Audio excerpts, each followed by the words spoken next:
Moby Dick Chapter 107. The Carpenter. Seat thyself sultanically among the moons of Saturn, and take high abstracted man alone. And he seems a wonder, a grandeur, and a woe. But from the same point, take mankind in mass, and for the most part, they seem a mob of unnecessary duplicates, both contemporary and hereditary. But most humble though he was, and far from furnishing an example of the high, humane abstraction, the Pequod's carpenter was no duplicate. Hence, he now comes in person on this stage. Like all seagoing ship carpenters, and more especially those belonging to whaling vessels, he was, to a certain offhanded, practical extent, alike experienced in numerous trades and callings collateral to his own, the carpenter's pursuit being the ancient and outbranching trunk of all those numerous handicrafts which more or less have to do with wood as an auxiliary material. But, besides the application to him of the generic remark above, this carpenter of the Pequod was singularly efficient in those thousand nameless mechanical emergencies continually recurring in a large ship, upon a 3 or 4 years' voyage, in uncivilized and far distant seas. For not to speak of his readiness in ordinary duties, repairing stove boats, sprung spars, reforming the shape of clumsy-bladed oars, inserting bull's eyes in the deck or new tree-nails in the side planks, and other miscellaneous matters more directly pertaining to his special business. He was moreover unhesitatingly expert in all manner of conflicting aptitudes, both useful and capricious. The one grand stage where he enacted all his various parts so manifold, was his vice-bench. A long, rude, ponderous table furnished with several vices, of different sizes, and both of iron and of wood. At all times except when whales were alongside, this bench was securely lashed athwartships against the rear of the try-works. A belaying pin is found too large to be easily inserted into its hole. The carpenter claps it into one of his ever-ready vices, and straightway files it smaller. A lost land bird of strange plumage strays on board, and is made a captive. Out of clean-shaved rods of right whale bone, and cross-beams of sperm whale ivory, the carpenter makes a pagoda-looking cage for it. An oarsman sprains his wrist. The carpenter concocts a soothing lotion. Stubb longed for vermilion stars to be painted upon the blade of his every oar. Screwing each oar in his big vise of wood, the carpenter symmetrically supplies the constellation. A sailor takes a fancy to wear shark-bone earrings. The carpenter drills his ears. Another has the toothache. The carpenter out-pincers and clapping one hand upon his bench bids him be seated there. But the poor fellow unmanageably winces under the unconcluded operation.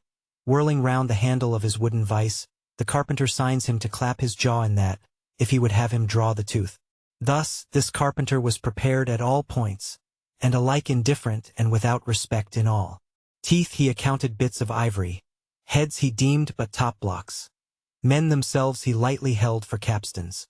But while now upon so wide a field thus variously accomplished and with such liveliness of expertness in him, too, all this would seem to argue some uncommon vivacity of intelligence.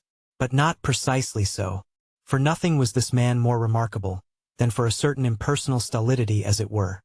Impersonal, I say, for it so shaded off into the surrounding infinite of things that it seemed one with the general stolidity discernible in the whole visible world, which while pauselessly active in uncounted modes, still eternally holds its peace, and ignores you, though you dig foundations for cathedrals. Yet was this half-horrible stolidity in him, involving, too, as it appeared, an all-ramifying heartlessness. Yet was it oddly dashed at times, with an old, crutch-like antediluvian, wheezing humorousness, not unstreaked now and then with a certain grizzled wittiness, such as might have served to pass the time during the midnight watch on the bearded forecastle of Noah's Ark. Was it that this old carpenter had been a lifelong wanderer, whose much rolling to and fro not only had gathered no moss, but what is more, had rubbed off whatever small outward clingings might have originally pertained to him? He was a stripped abstract, an unfractioned integral, uncompromised as a newborn babe, living without premeditated reference to this world or the next. You might almost say that this strange uncompromisedness in him involved a sort of unintelligence, for in his numerous trades, he did not seem to work so much by reason or by instinct, or simply because he had been tutored to it, or by any intermixture of all these even or uneven, but merely by a kind of deaf and dumb, spontaneous literal process. He was a pure manipulator. His brain, if he had ever had one, must have early oozed along into the muscles of his fingers. He was like one of those unreasoning but still highly useful multum in parvo Sheffield contrivances, assuming the exterior, though a little swelled, of a common pocket knife, but containing not only blades of various sizes but also screwdrivers, corkscrews, tweezers, awls, pens, rulers, nail filers, countersinkers. So, if his superiors wanted to use the carpenter for a screwdriver, all they had to do was to open that part of him and the screw was fast. Or if for tweezers, take him up by the legs and there they were. Yet, as previously hinted, this omnitooled open-and-shut carpenter was, after all, no mere machine of an automaton. If he did not have a common soul in him, he had a subtle something that somehow anomalously did its duty. What that was, whether essence of quicksilver or a few drops of hartshorn, there is no telling. But there it was, and there it had abided for now some 60 years or more. And this it was, this same unaccountable, cunning life principle in him.